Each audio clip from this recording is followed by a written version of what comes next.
Capítulo 5. El anuncio entre las sombras, los que resisten bajo la nieve. Por Abelardo Salazar JSS. 23 de mayo de 2025.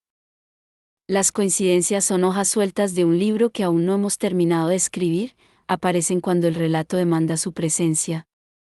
La avenida Mont Royal, con su inconfundible trajín de peatones y su eterna batalla contra el invierno, era mucho más que un simple recorrido, era un escenario vivo donde los encuentros tomaban forma, donde las historias se trenzaban en cada esquina y donde el frío, por más implacable que fuera, se diluía ante la calidez de una conversación.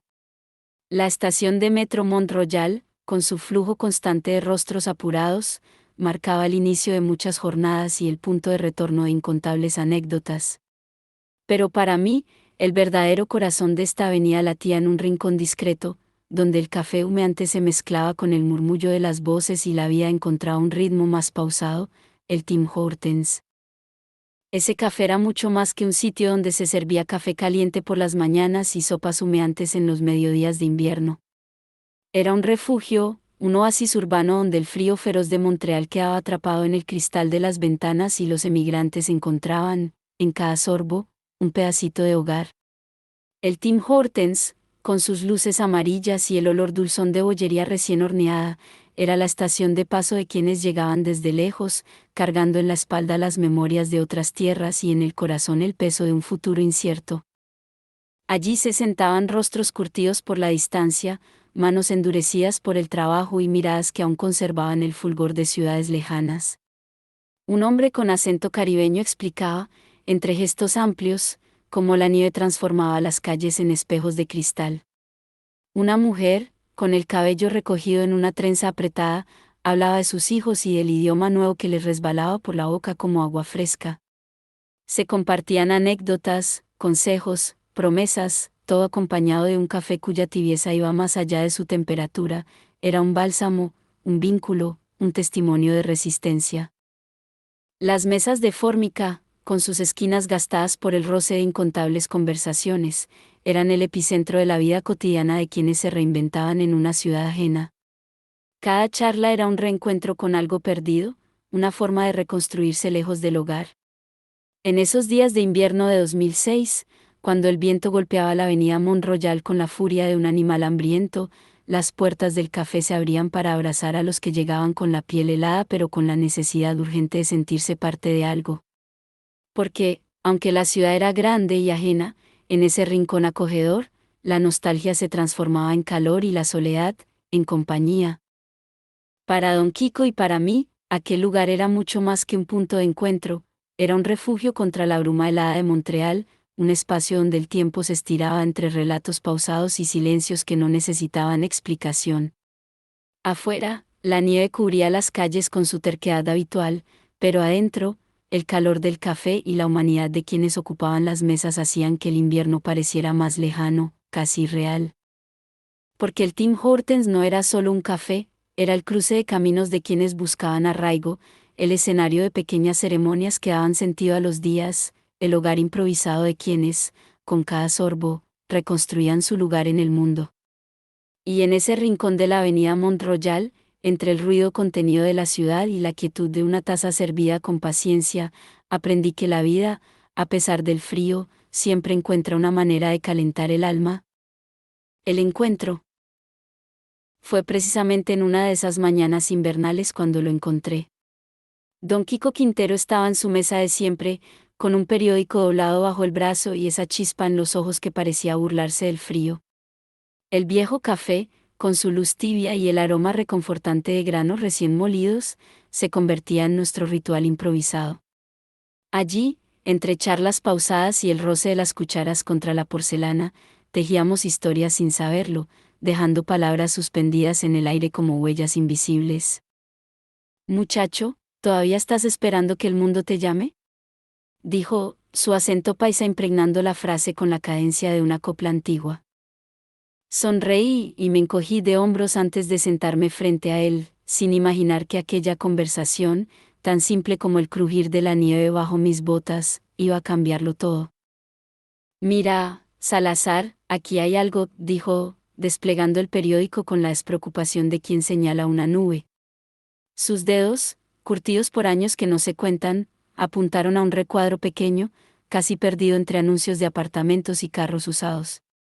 Buscan gente en una empresa para trabajar de noche, allá por el barrio Ville La Salle. No es el sueño de nadie, pero es algo, ¿no? Sobre la mesa de fórmica depositó el periódico gratuito 24 horas, doblado como quien coloca una reliquia. Su dedo índice, nudoso y certero, señalaba un recuadro en la sección de clasificados: se solicita personal bilingüe. Experiencia no indispensable. Indicaban la dirección de la empresa sin dar nombre, un detalle curioso que ni don Quico ni yo podíamos descifrar. Yo no sé mucho de estas cosas, añadió con falsa modestia, pero me acordé de usted apenas lo vi. ¿No es lo que andaba buscando? Y ahí, en esa esquina de Montreal cubierta de nieve, entre sorbos de café y palabras que flotaban como ecos de vidas pasadas, entendí que la vida tiene un extraño modo de poner respuestas ante nosotros cuando menos lo esperamos, en el gesto de un amigo, en un anuncio olvidado entre páginas, en la forma imperceptible en que el destino nos susurra al oído. Me quedé mirando el periódico. Afuera, la nieve seguía cayendo, pero, por primera vez en mucho tiempo, el frío no me pareció tan implacable. El café, por primera vez en meses, me pareció realmente dulce. Algo tan simple como un recorte de periódico, tan frágil como el papel que se deshace bajo la nieve, podía contener el germen de una vida nueva. Pensé en las palabras que había escrito hacía apenas unos días, sobre los secretos bajo el manto blanco y los tesoros para quienes se atreven a excavar. Don Quico, mi vecino de larga data en el barrio Cristo Rey, sin saberlo, había hundido sus manos en la nieve correcta. Tomé el periódico con dedos torpes, temiendo que el papel se deshiciera bajo el peso de mi mirada. Era solo un anuncio, unas líneas impresas en tinta barata, pero en ellas vi un destello, como los copos que brillan al sol antes de derretirse. Gracias, don Quico, murmuré. Él, con un gesto que desestimaba la gratitud, volvió a su café como si no acabara de tenderme una llave invisible. Reflexioné sobre lo que significaba aquel gesto. Don Quico representaba esas amistades verdaderas, escasas como diamantes en la nieve. ¿Cuántas otras se habían desvanecido? Amistades que fueron como una brisa en pleno verano, refrescantes pero efímeras, presentes solo cuando el sol de la abundancia brillaba. Estuvieron a mi lado únicamente cuando tenía dinero, evaporándose con la llegada de las nubes negras de la necesidad. Sin embargo, en el crisol de la vida, aprendí a valorar aquellas que permanecen a tu lado en las buenas y en las malas, pues son ellas las que realmente iluminan el camino con su lealtad inquebrantable. Don Quico era una de esas luces constantes en mi invierno canadiense, dándome no solo aquel anuncio sino también, junto con Manuel y Ernesto Mira, las claves para poder traer a mi familia desde México. La oportunidad. La noticia me la dio un viernes y el sábado eran las entrevistas. Un abismo de tiempo en esta ciudad donde los minutos se amontonan como nieve. Pero, por primera vez en meses, la espera tenía un rumbo. Manuel González, mi compañero de silencios y refugio, me acompañó a prepararme.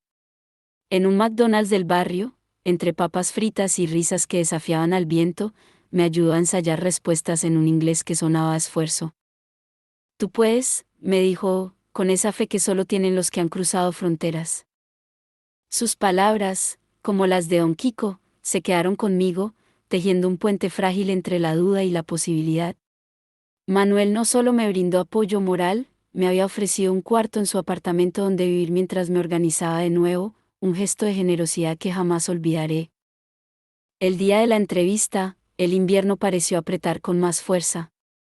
Caminé hasta el inmenso edificio gris del barrio La Salle bajo una ventisca que mordía la piel, con el currículum arrugado en el bolsillo y el eco de Ernesto Mira en la cabeza. La noche anterior, en una charla breve, él me había dicho: aquí nadie te regala nada, pero si perseveras, la ciudad te hace un lugar. Sus ojos serenos, curtidos por un exilio que no nombra, me dieron el empujón que necesitaba. Ernesto, el salvadoreño antiguo consejero de migración, igual que don Quico, me había mostrado los caminos para traer a mi familia desde México, guiándome con paciencia por los vericuetos de la burocracia canadiense. Me presenté a la entrevista 15 minutos antes de la hora señalada. El frío mordía las mejillas, pero por dentro un calor desconocido me recorría las venas. Vestía mi único traje decente, ese que había cruzado fronteras conmigo y que guardaba como testimonio de otra vida. Mientras esperaba en la recepción, recordé las palabras de Don Kiko aquella mañana en el Tim Hortons. Ve. Así es la vida aquí, primero te congela hasta los huesos para ver si aguantas, y luego, cuando ya no esperas nada, te lanza un puñado de brasas para que te calientes las manos. La entrevista fue breve. Mis conocimientos de francés eran básicos pero suficientes, y mi inglés, pulido en las noches de insomnio con libros prestados, resultó más que aceptable. Ahora procederemos a comprobar su habilidad con el teclado, dijo el entrevistador. Ya esta experiencia la había vivido antes, en otro intento fallido. Esta vez no podía fallar. Estaba preparado. La prueba duró apenas 3 minutos, sin un solo error. Cuando el encargado de recursos humanos me dijo, puede empezar el lunes, sentí que algo se desanudaba en mi pecho. No era felicidad, aún no, era algo previo, más primitivo y esencial, la sensación de que el suelo bajo mis pies empezaba, por fin, a solidificarse. Un detalle curioso me sorprendió al salir, resultó ser, sin saberlo y por coincidencia, el mismo empleo al que ya había postulado antes a través de Manpower. Las vueltas que da la vida, pensé, mientras guardaba el papel con la hora de entrada para el lunes. Esa tarde, de regreso a mi habitación alquilada en el apartamento de Manuel, me permití una pausa larga en el tiempo. Agradecí en silencio a esos 3 hombres, a Don Kiko, por su intuición generosa, a Manuel, por su hospitalidad sin condiciones, y a Ernesto Mira, por su guía sabia. Cada uno, a su modo, me había tendido una mano, y entre los 3 me habían dado las herramientas, concretas y simbólicas, para empezar a reconstruirme. Hoy, mientras la nieve insiste en su melodía muda, me pregunto si las huellas que dejamos en las tardes compartidas siguen ahí, disueltas en el aire, escondidas en las paredes tibias del café, en la madera de la mesa donde apoyábamos los brazos. ¿Será que el invierno recuerda nuestras charlas, que el aroma de los sancochos aún vive en algún rincón de la memoria de esta calle? La vida, como la nieve que cae sin pausa, parece borrar algunas cosas, pero si uno sabe dónde mirar, descubre que nunca desaparecen del todo. A veces el destino no llega con estruendo, sino envuelto en la modestia de un gesto sencillo. Un periódico gratuito, una frase dicha al pasar, una taza de café compartida. Y, sin embargo, esas pequeñas cosas, ofrecidas desde el corazón, pueden cambiarlo todo. Reencuentro en el norte. Noviembre desplegaba su manto gris sobre Montreal cuando yo, habitante recién estrenado de aquellas latitudes severas, batallaba contra la geometría imposible del sistema migratorio canadiense. Apenas unos meses habían transcurrido desde mi regreso de México, tiempo en que mi alma se había convertido en un péndulo oscilando entre la esperanza tímida y el desaliento voraz.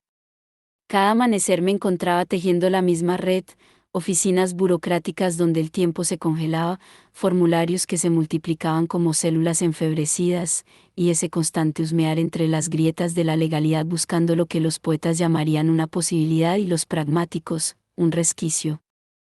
El invierno comenzaba a desperezarse sobre la ciudad mientras yo descifraba aquella ecuación de variables crueles, $42,000 anuales, cifra que el sistema había tallado en piedra como requisito para reunirme con los míos. Era un horizonte que se alejaba con cada paso que daba hacia él. Ni siquiera el sudor acumulado de 2 trabajos simultáneos lograba acercarme a ese número que brillaba como una estrella inalcanzable en el firmamento burocrático. La desesperanza, esa vieja conocida de los inmigrantes, comenzaba a filtrarse en mi cotidianidad como el viento helado que se cuela por las rendijas de las ventanas mal selladas. Ernesto Mira no fumaba, y aunque la ciudad lo veía errante en sus caminatas solitarias, su refugio verdadero estaba en los días de verano, cuando el sol alargaba las sombras y el viento dejaba de ser enemigo. Era entonces cuando los parques se volvían su dominio, su territorio compartido con otros viajeros del tiempo y el recuerdo. Las reuniones no eran solo encuentros para beber, eran una tregua entre la vida y la nostalgia, un espacio donde el calor de la estación mitigaba los inviernos que llevaban en el alma. En esas tardes doradas de Montreal, los bancos de los parques se convertían en trincheras de conversación, en escenarios improvisados donde se hablaba de lo vivido y lo perdido, de los sueños que alguna vez fueron certezas. Mira, con su risa contenida y su mirada de quien ha visto más de lo que cuenta, se dejaba envolver por la algarabía de su grupo, compartiendo botellas como si fueran testigos de una historia que solo ellos entendían. El verano, con su luz generosa y su aire tibio, les daba permiso para olvidar por un instante el peso de los días grises, les otorgaba el alivio de una temporada sin prisas, sin demasiadas preguntas. Y así, entre brindis improvisados y charlas que nunca tenían principio ni fin, Mira y sus amigos hacían del verano una estación distinta, una pausa en el andar implacable de la ciudad. Porque, aunque las hojas caerían y la nieve regresaría a cubrirlo todo, en esos días soleados, el tiempo les pertenecía, y la vida era, por un instante, suya. ¿El Consejo Salvador? El escenario de nuestro encuentro no podía ser más canadiense en su prosaica autenticidad, un Tim Hortons en la calle Yantalón, uno de esos templos del café mediocre donde la vida sucede entre conversaciones susurradas y el tintineo de cucharillas contra porcelana barata. Las mesas, brillantes de jarabe derramado, eran testigos silenciosos de miles de historias similares a la mía. Allí aguardé, con la impaciencia habitando mis dedos inquietos. Ernesto apareció como una aparición de otro tiempo, su andar era el de un barco mecido por mareas invisibles, y su voz, curtida por el humo y las madrugadas, parecía emerger desde cavernas profundas. Sin embargo, cuando aquellos ojos enrojecidos me miraron directamente, percibí en ellos la lucidez afilada que solo poseen quienes han sobrevivido navegando entre los arrecifes del sistema. Mire, amigo, me dijo, y sus palabras tenían el peso de las verdades que no necesitan adornos. En este momento Canadá no exige visa a los mexicanos. Pero ese paraíso tiene fecha de caducidad. En febrero de 2007 la van a imponer, tan seguro como que el invierno regresa cada año. Aproveche ahora. Dígales que vengan a pasar la Navidad en familia. Que digan eso, nada más. Las palabras más simples son las que menos sospechas despiertan. Su consejo brilló ante mí como esas luces septentrionales que danzan en los cielos árticos. De pronto, ¿el laberinto tenía una salida? No esperé que la duda regresara a visitarme, movilicé cada recurso disponible, vendí lo que no necesitaba, compré los boletos como quien adquiere amuletos de salvación, y orquesté la narrativa oficial con la meticulosidad de un director de escena.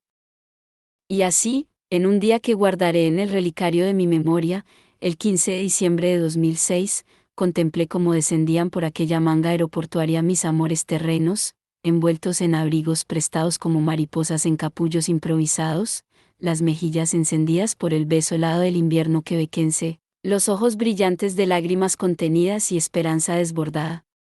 Portaban en sus maletas no solo ropas y recuerdos, sino el futuro que comenzábamos a escribir juntos. Esa Navidad, mientras afuera los copos de nieve transformaban Montreal en una postal viviente, nosotros celebramos no un milagro divino, sino el resultado tangible de haber escuchado una voz inesperada en la geografía urbana donde menos lo esperaba. A veces, comprendí entonces, la salvación no desciende del cielo sino que emerge de las esquinas olvidadas de la ciudad, pronunciada por labios improbables. Y mientras el año viejo se despedía entre brindis y promesas, supe que nuestra historia apenas comenzaba a escribirse en la blanca página del norte. La verdadera cara del exilio. Esa Navidad de 2006, compartía el calor de una sopa humeante y miradas que hablaban más que las palabras, fue un respiro en medio de la tormenta. Pero no fue un final feliz. Fue apenas una tregua, una bocanada de aire antes de sumergirme de nuevo en las aguas inciertas de la vida. Porque el verdadero rostro del exilio no se muestra en los momentos de llegada o de abrazos efímeros. Se revela después, cuando se apaga la algarabía y regresa el silencio. Cuando la ciudad, ajena, hermosa y despiadada, te enfrenta con su invierno sin concesiones, y el alma tiene que aprender a resistir. Una de las lecciones más duras que aprendí como emigrante fue la implacable necesidad de seguir adelante, incluso cuando por dentro todo se ha hecho pedazos. La vida no se detiene por nuestro dolor, ni por nuestras dudas, ni por el cansancio acumulado de tantas batallas invisibles. Allá afuera, las calles siguen cubriéndose de nieve, los relojes no se detienen, las cuentas vencen, los trámites se acumulan, y uno debe continuar. Montreal, en esos meses, se convirtió en un espejo fiel de ese combate. Las aceras congeladas exigían atención en cada paso, como si el más mínimo descuido pudiera derribarte no solo al suelo, sino a ese abismo interior donde la esperanza empieza a cuartearse. El viento atravesaba capas de ropa y también la determinación. El cielo encapotado parecía aplastar los pensamientos, y el idioma, tan ajeno aún, se volvía un muro más que escalar cada día. El desarraigo, ese monstruo silencioso, se manifestaba en los pequeños gestos: no saber a quién llamar, no tener a dónde volver cuando algo fallaba, no contar con un sistema de apoyo cuando la tristeza acechaba sin motivo aparente. Nadie te prepara para eso. De niños nos nutren con cuentos de redención, con finales felices, con héroes que siempre triunfan. Pero emigrar, dejarlo todo para comenzar de nuevo en una tierra que no te espera, te arranca esas ficciones con la misma frialdad con la que cae la nieve sobre el concreto. La supervivencia no es heroica. Es discreta, solitaria, agotadora. Es fingir normalidad en la oficina cuando por dentro sientes que te estás desmoronando. Es traducir documentos en la madrugada mientras el cuerpo pide descanso. Es hacer cuentas que nunca cuadran. Es buscar calor humano en una ciudad de pasos apurados y miradas esquivas. Y sin embargo, resistimos. Los que hemos cruzado fronteras sabemos de qué está hecha esa fuerza silenciosa. Aprendemos a inventarnos familia en los rostros nuevos, a convertir una habitación prestada en un refugio, a sostenernos con palabras propias cuando no hay eco afuera. Entendemos que la resiliencia no siempre se celebra, a veces solo se sobrevive. Aquella Navidad me recordó por qué valía la pena seguir. Fue la luz cálida en medio del páramo. Pero tras el abrazo y la dicha fugaz, el invierno siguió su curso. Y yo, con el corazón repartido entre dos geografías, empecé a entender que el verdadero desafío del emigrante no está en llegar, sino en quedarse, y construir sentido entre los escombros del desarraigo. Las noches de resistencia. La lucha cotidiana no tiene la épica de los relatos heroicos, ni la visibilidad de las grandes hazañas. Se libra en lo oculto, en la rutina, en los márgenes del reloj. Y para los que llegamos con las maletas cargadas de incertidumbre, esa lucha suele comenzar cuando los demás duermen. Así me ocurrió cuando conseguí aquel turno de noche, semanas después de que mi familia llegara. Mientras la ciudad descansaba envuelta en su letargo invernal, yo emprendía mi jornada bajo luces frías y vigilancias implacables. Me tocaba estar de pie toda la noche, sin tregua, sin espacio para la distracción. Vigilante, atento, obediente a un sistema de control que exigía más que esfuerzo físico, pedía silencio, disciplina y una suerte de invisible obediencia. Las medidas de seguridad eran tantas que me sentía a veces más prisionero que empleado. Entrar y salir requería códigos, tarjetas, protocolos. Había cámaras en cada rincón, y un aire constante de sospecha que se colaba como el viento helado por debajo de las puertas. A veces, el cansancio era tal que debía concentrarme en mantenerme erguido, como si el cuerpo quisiera rendirse al suelo mientras el alma flotaba en un letargo denso. ¿No había margen para la debilidad? Pero lo más duro no era el sueño, ni el frío que se metía por los huesos cuando cruzaba la madrugada hacia casa. Lo verdaderamente agotador era la sensación de invisibilidad. Nadie ve al que trabaja de noche. Nadie celebra al que sostiene lo cotidiano mientras el mundo duerme. Uno se vuelve parte del decorado, como el mobiliario o los sensores, presente, necesario, pero imperceptible. Cada noche era una prueba. Y no por lo que hacía, sino por lo que debía callar. Por dentro, mi mente tejía preguntas: ¿cuánto tiempo más así? ¿Cuándo podré respirar sin que todo pese? ¿Dónde quedó aquel sueño que me trajo hasta aquí? Pero no había tiempo para detenerse. En el mundo del emigrante, detenerse puede significar perderlo todo. Afuera, la ciudad seguía envuelta en su invernada de silencio. Las calles eran un tapiz blanco y desolado, y los ventanales de los edificios parecían mundos cerrados a cal y canto. A veces, al salir, me detenía unos segundos a contemplar la luna filtrándose entre ramas desnudas. En ese gesto mínimo, casi un acto de fe, encontraba una pizca de sentido. Porque incluso en medio de tanta dureza, yo sabía que resistir también era construir. Que aquella noche, como tantas otras, era un peldaño más en la larga escalera del arraigo. Y así pasaron los meses, entre noches que me moldeaban por dentro y días que apenas me ofrecían descanso. Pero algo en mí se fortalecía, como si la misma dureza del camino me forjara una nueva piel. Porque en el corazón del exilio, comprendí que no hay mayor gesto de dignidad que seguir de pie, incluso cuando todo a tu alrededor quiere verte caer. El cimiento de un nuevo hogar. Aquel diciembre de 2006 quedó tatuado en mi memoria con tinta indeleble. No solo porque logré reunir a mi familia, sino porque descubrí que el exilio no se mide únicamente en distancias o en idiomas desconocidos, sino en la fuerza silenciosa con que uno se enfrenta a la noche, esa que cae afuera y también la que se instala adentro.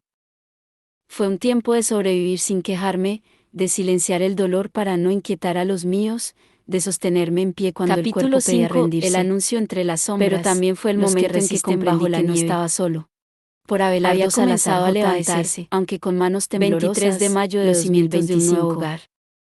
Las coincidencias son hojas sueltas de un libro que aún no hemos terminado de escribir, y uno aparece cuando el relato demanda su presencia. Amar también el frío que forja la avenida Mont Royal, el que nos enseña a resistir con de peatones y su eterna batalla contra el invierno, con los pies congelados, mucho más que un simple recorrido, me preparé para un escenario vivo donde los encuentros no solo sobre forma, sino las historias se trenzaban en cada esquina y donde a veces, cuando creemos haber conquistado la tormenta, se diluía ante la calidez que apenas era el preludio de un temporal más feroz. La estación de metro Mont Royal, en mi caso, con su ese temporal tenía nombre propio y venía envuelto en el papel marcaba el inicio de las muchas jornadas y el punto de retorno de incontables anécdotas. Pero esa noche, mientras observaba a mi familia dormida, el verdadero corazón de esta avenida latía en un rincón discreto, comprendí que esta vez la batalla sería distinta. Se mezclaba con el murmullo de las voces, ya no era el recién llegado que temblaba ante cada formulario. El Tim Hortons había aprendido el lenguaje invisible de la supervivencia. Era mucho más que un sitio donde se servía café caliente por las mañanas y sopas humeantes y desde la orilla opuesta de invierno. Descubren que lo imposible, era un refugio, a veces, un oasis urbano donde el frío feroz de Montreal quedaba atrapado en el cristal de las ventanas. Los grandes cambios siempre vienen acompañados de una fuerte sacudida, un pedacito de hogar. No es el fin del mundo. El Tim Hortons, con sus luces amarillas y el olor dulzón de bollería recién horneada, era la estación de paso de quienes llegaban desde lejos, cargando en la espalda las memorias de otras tierras y en el corazón el peso de un futuro incierto. Allí se sentaban rostros curtidos por la distancia, manos endurecidas por el trabajo y miradas que aún conservaban el fulgor de ciudades lejanas. Un hombre con acento caribeño explicaba, entre gestos amplios, cómo la nieve transformaba las calles en espejos de cristal. Una mujer, con el cabello recogido en una trenza apretada, hablaba de sus hijos y del idioma nuevo que les resbalaba por la boca como agua fresca. Se compartían anécdotas, consejos, promesas, todo acompañado de un café cuya tibieza iba más allá de su temperatura, era un bálsamo, un vínculo, un testimonio de resistencia. Las mesas de fórmica, con sus esquinas gastadas por el roce de incontables conversaciones, eran el epicentro de la vida cotidiana de quienes se reinventaban en una ciudad ajena. Cada charla era un reencuentro con algo perdido, una forma de reconstruirse lejos del hogar. En esos días de invierno de 2006, cuando el viento golpeaba la avenida Mont Royal con la furia de un animal hambriento, las puertas del café se abrían para abrazar a los que llegaban con la piel helada pero con la necesidad urgente de sentirse parte de algo. Porque, aunque la ciudad era grande y ajena, en ese rincón acogedor, la nostalgia se transformaba en calor y la soledad, en compañía. Para Don Quico y para mí, aquel lugar era mucho más que un punto de encuentro, era un refugio contra la bruma helada de Montreal, un espacio donde el tiempo se estiraba entre relatos pausados y silencios que no necesitaban explicación. Afuera, la nieve cubría las calles con su terquedad habitual, pero adentro, el calor del café y la humanidad de quienes ocupaban las mesas hacían que el invierno pareciera más lejano, casi irreal. Porque el Tim Hortons no era solo un café, era el cruce de caminos de quienes buscaban arraigo, el escenario de pequeñas ceremonias que daban sentido a los días, el hogar improvisado de quienes, con cada sorbo, reconstruían su lugar en el mundo. Y en ese rincón de la avenida Mont Royal, entre el ruido contenido de la ciudad y la quietud de una taza servida con paciencia, aprendí que la vida, a pesar del frío, siempre encuentra una manera de calentar el alma. El encuentro fue precisamente en una de esas mañanas invernales cuando lo encontré. Don Quico Quintero estaba en su mesa de siempre, con un periódico doblado bajo el brazo y esa chispa en los ojos que parecía burlarse del frío. El viejo café, con su luz tibia y el aroma reconfortante de granos recién molidos, se convertía en nuestro ritual improvisado. Allí, entre charlas pausadas y el roce de las cucharas contra la porcelana, tejíamos historias sin saberlo, dejando palabras suspendidas en el aire como huellas invisibles. Muchacho, ¿todavía estás esperando que el mundo te llame?, dijo, su acento paisa impregnando la frase con la cadencia de una copla antigua. Sonreí y me encogí de hombros antes de sentarme frente a él, sin imaginar que aquella conversación, tan simple como el crujir de la nieve bajo mis botas, iba a cambiarlo todo. Mira, Salazar, aquí hay algo, dijo, desplegando el periódico con la despreocupación de quien señala una nube. Sus dedos, curtidos por años que no se cuentan, apuntaron a un recuadro pequeño, casi perdido entre anuncios de apartamentos y carros usados. Buscan gente en una empresa para trabajar de noche, allá por el barrio Ville La Salle. No es el sueño de nadie, pero es algo, ¿no? Sobre la mesa de fórmica depositó el periódico gratuito 24 horas, doblado como quien coloca una reliquia. Su dedo índice, nudoso y certero, señalaba un recuadro en la sección de clasificados: se solicita personal bilingüe. Experiencia no indispensable. Indicaban la dirección de la empresa sin dar nombre, un detalle curioso que ni don Quico ni yo podíamos descifrar. Yo no sé mucho de estas cosas, añadió con falsa modestia, pero me acordé de usted apenas lo vi. ¿No es lo que andaba buscando?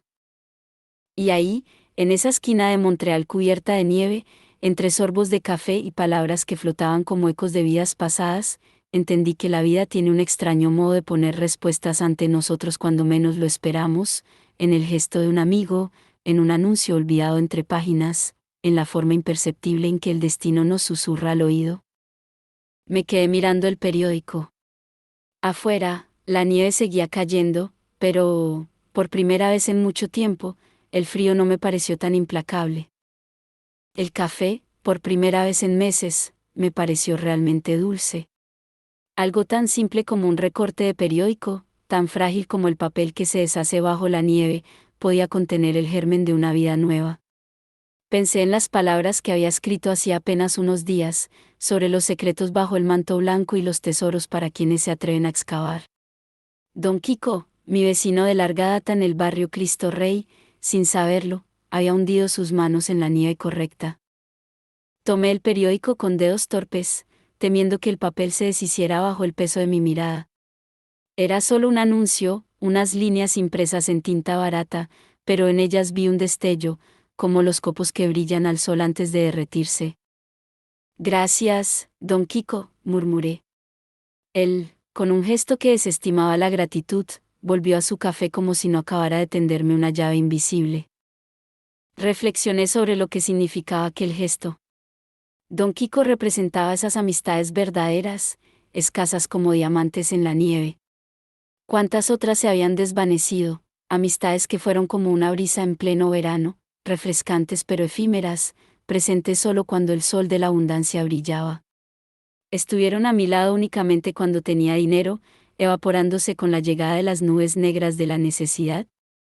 Sin embargo, en el crisol de la vida, aprendí a valorar aquellas que permanecen a tu lado en las buenas y en las malas, pues son ellas las que realmente iluminan el camino con su lealtad inquebrantable. Don Quico era una de esas luces constantes en mi invierno canadiense, dándome no solo aquel anuncio sino también, junto con Manuel y Ernesto Mira, las claves para poder traer a mi familia desde México. La oportunidad. La noticia me la dio un viernes y el sábado eran las entrevistas. Un abismo de tiempo en esta ciudad donde los minutos se amontonan como nieve. Pero, por primera vez en meses, la espera tenía un rumbo. Manuel González, mi compañero de silencios y refugio, me acompañó a prepararme. En un McDonald's del barrio, entre papas fritas y risas que desafiaban al viento, me ayudó a ensayar respuestas en un inglés que sonaba a esfuerzo. Tú puedes, me dijo, con esa fe que solo tienen los que han cruzado fronteras. Sus palabras, como las de Don Quico, se quedaron conmigo, tejiendo un puente frágil entre la duda y la posibilidad. Manuel no solo me brindó apoyo moral, me había ofrecido un cuarto en su apartamento donde vivir mientras me organizaba de nuevo, un gesto de generosidad que jamás olvidaré. El día de la entrevista, el invierno pareció apretar con más fuerza. Caminé hasta el inmenso edificio gris del barrio La Salle.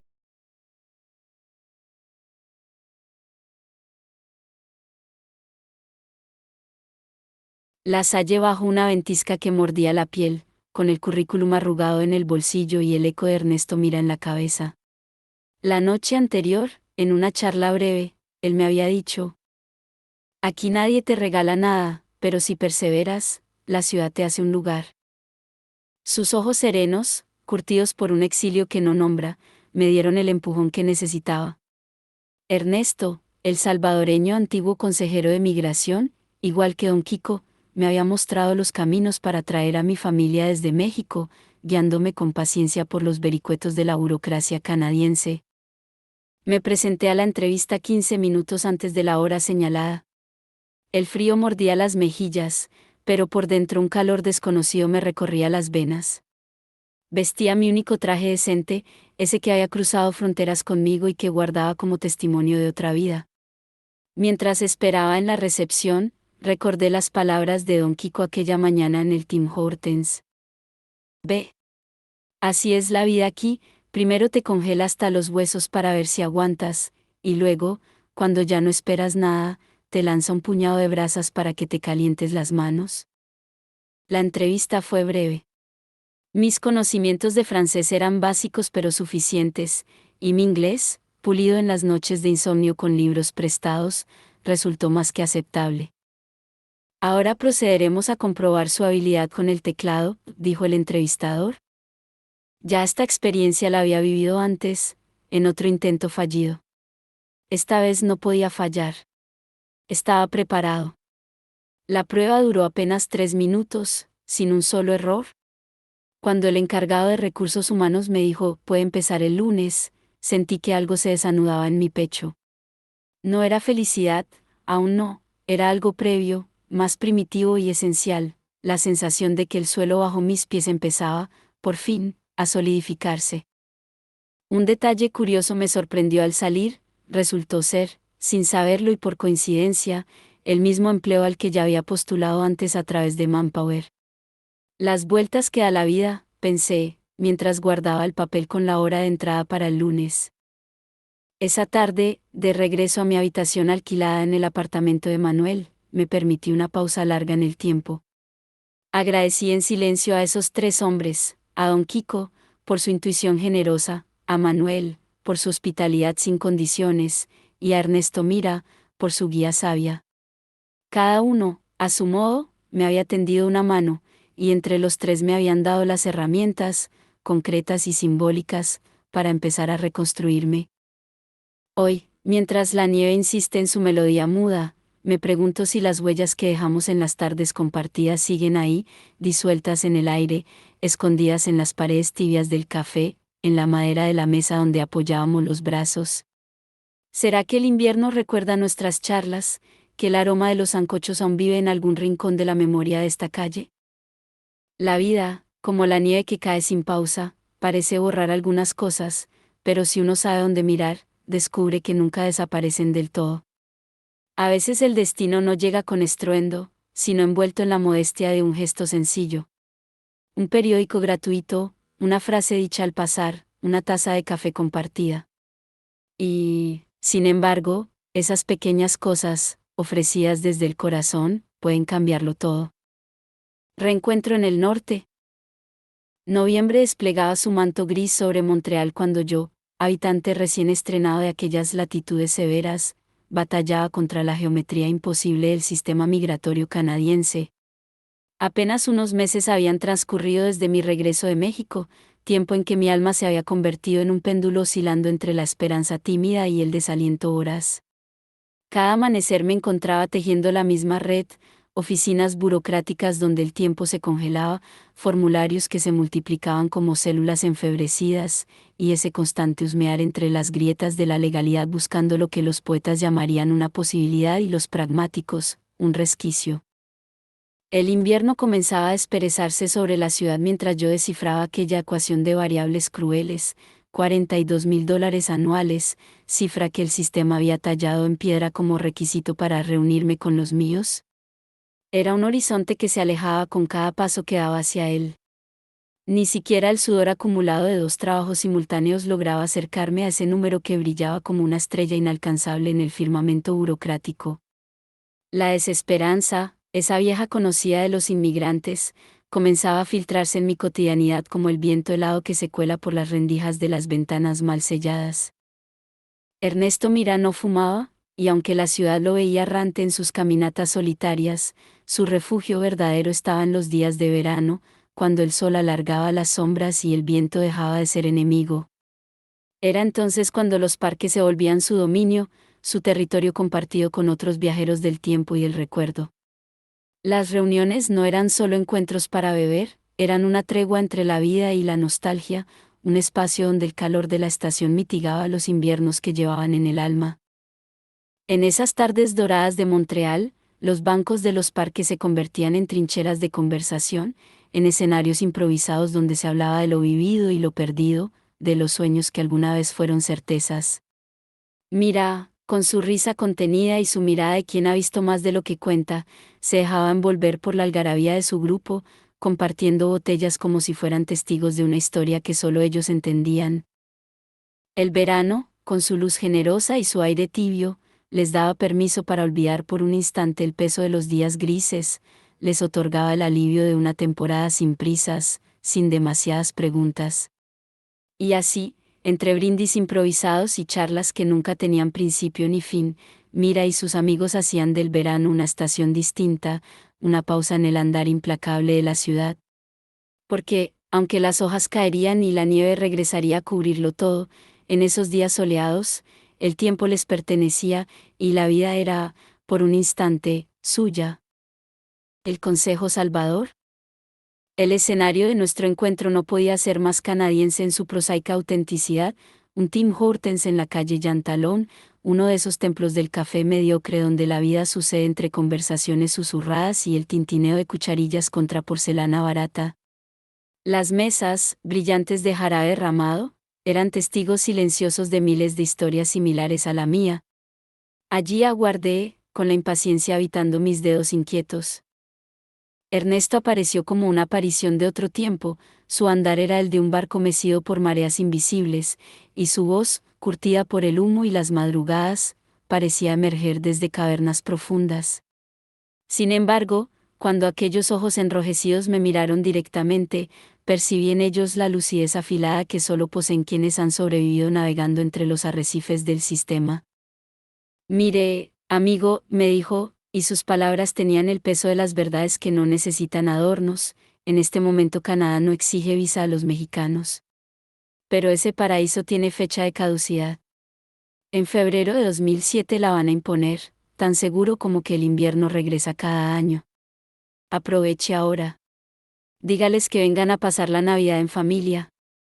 Que digan eso, nada más.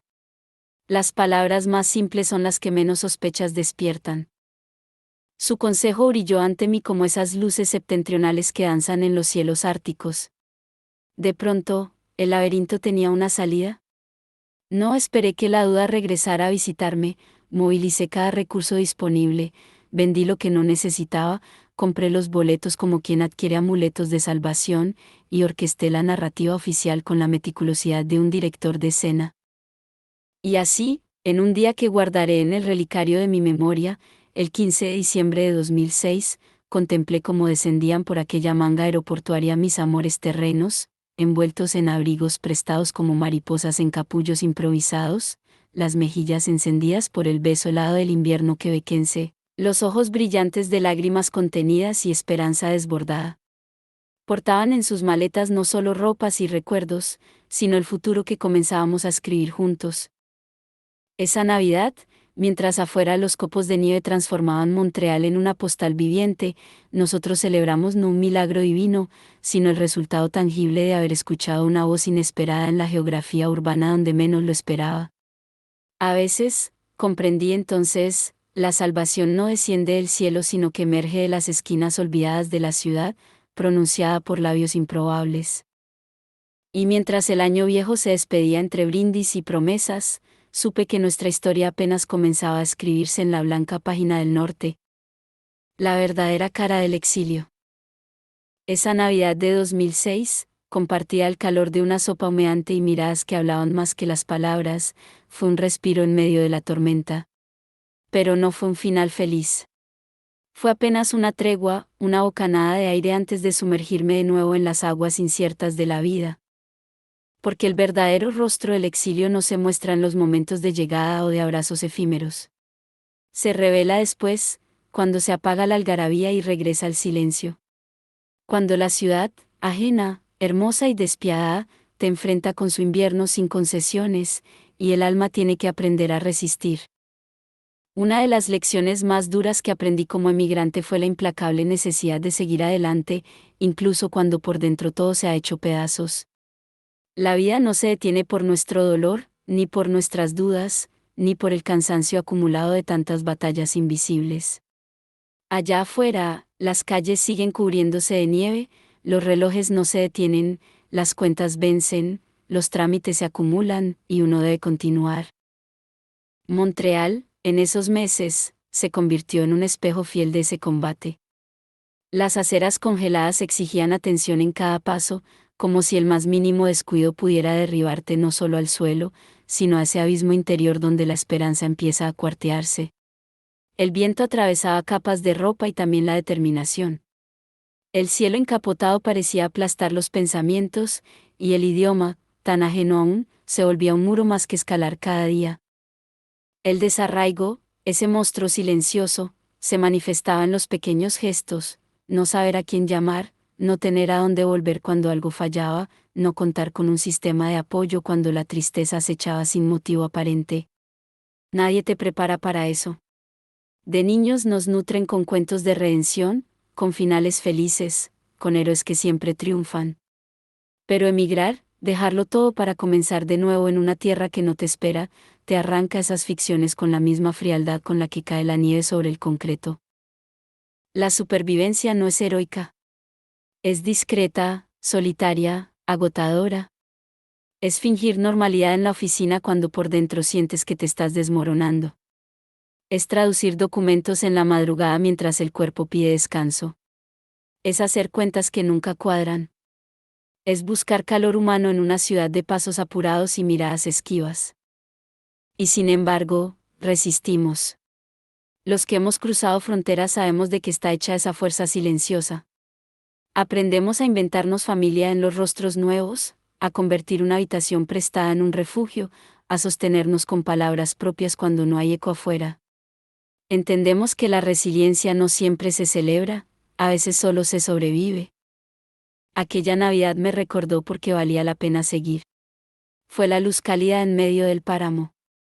Pero tras el abrazo y la dicha fugaz, el invierno siguió su curso.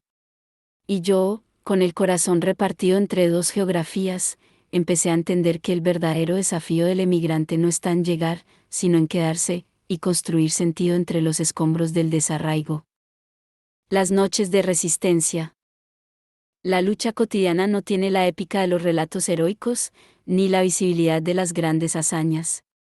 Se libra en lo oculto, en la rutina, en los márgenes del reloj.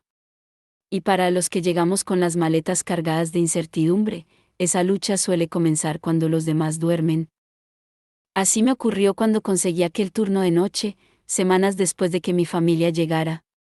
Mientras la ciudad descansaba envuelta en su letargo invernal, yo emprendía mi jornada bajo luces frías y vigilancias implacables. Me tocaba estar de pie toda la noche, sin tregua, sin espacio para la distracción. Vigilante, atento, obediente a un sistema de control que exigía más que esfuerzo físico, pedía silencio, disciplina y una suerte de invisible obediencia. Las medidas de seguridad eran tantas que me sentía a veces más prisionero que empleado. Entrar y salir requería códigos, tarjetas, protocolos. Había cámaras en cada rincón, y un aire constante de sospecha que se colaba como el viento helado por debajo de las puertas. A veces, el cansancio era tal que debía concentrarme en mantenerme erguido, como si el cuerpo quisiera rendirse al suelo mientras el alma flotaba en un letargo denso. ¿No había margen para la debilidad? Pero lo más duro no era el sueño, ni el frío que se metía por los huesos cuando cruzaba la madrugada hacia casa. Lo verdaderamente agotador era la sensación de invisibilidad. Nadie ve al que trabaja de noche. Nadie celebra al que sostiene lo cotidiano mientras el mundo duerme. Uno se vuelve parte del decorado, como el mobiliario o los sensores, presente, necesario, pero imperceptible. Cada noche era una prueba. Y no por lo que hacía, sino por lo que debía callar. Por dentro, mi mente tejía preguntas: ¿cuánto tiempo más así? ¿Cuándo podré respirar sin que todo pese? ¿Dónde quedó aquel sueño que me trajo hasta aquí? Pero no había tiempo para detenerse. En el mundo del emigrante, detenerse puede significar perderlo todo. Afuera, la ciudad seguía envuelta en su invernada de silencio. Las calles eran un tapiz blanco y desolado, y los ventanales de los edificios parecían mundos cerrados a cal y canto. A veces, al salir, me detenía unos segundos a contemplar la luna filtrándose entre ramas desnudas. En ese gesto mínimo, casi un acto de fe, encontraba una pizca de sentido. Porque incluso en medio de tanta dureza, yo sabía que resistir también era construir. Que aquella noche, como tantas otras, era un peldaño más en la larga escalera del arraigo. Y así pasaron los meses, entre noches que me moldeaban por dentro y días que apenas me ofrecían descanso. Pero algo en mí se fortalecía, como si la misma dureza del camino me forjara una nueva piel. Porque en el corazón del exilio, comprendí que no hay mayor gesto de dignidad que seguir de pie, incluso cuando todo a tu alrededor quiere verte caer. El cimiento de un nuevo hogar. Aquel diciembre de 2006 quedó tatuado en mi memoria con tinta indeleble. No solo porque logré reunir a mi familia, sino porque descubrí que el exilio no se mide únicamente en distancias o en idiomas desconocidos, sino en la fuerza silenciosa con que uno se enfrenta a la noche, esa que cae afuera y también la que se instala adentro. Fue un tiempo de sobrevivir sin quejarme, de silenciar el dolor para no inquietar a los míos, de sostenerme en pie cuando el cuerpo pedía rendirse. Pero también fue el momento en que comprendí que no estaba solo. Había comenzado a levantar, aunque con manos temblorosas, los cimientos de un nuevo hogar. Porque en el fondo, incluso los inviernos más crueles terminan por ceder, y uno aprende, casi sin notarlo, a amar también el frío que forja y depura, el que nos enseña a resistir con dignidad. Y así, con los pies congelados pero el corazón entero, me preparé para lo que vendría después, no solo sobrevivir, sino comenzar a construir. Porque a veces, cuando creemos haber conquistado la tormenta, descubrimos que apenas era el preludio de un temporal más feroz. Y en mi caso, ese temporal tenía nombre propio y venía envuelto en el papel membretado de las autoridades migratorias. Pero esa noche, mientras observaba a mi familia dormida bajo el techo que tanto me había costado conseguir, comprendí que esta vez la batalla sería distinta. Ya no era el recién llegado que temblaba ante cada formulario. Había aprendido el lenguaje invisible de la supervivencia, ese dialecto que solo entienden quienes han cruzado abismos, y desde la orilla opuesta, descubren que lo imposible, a veces, es solo una palabra que el tiempo termina por desmentir. ¿Los grandes cambios siempre vienen acompañados de una fuerte sacudida? No es el fin del mundo. Es el comienzo de uno nuevo.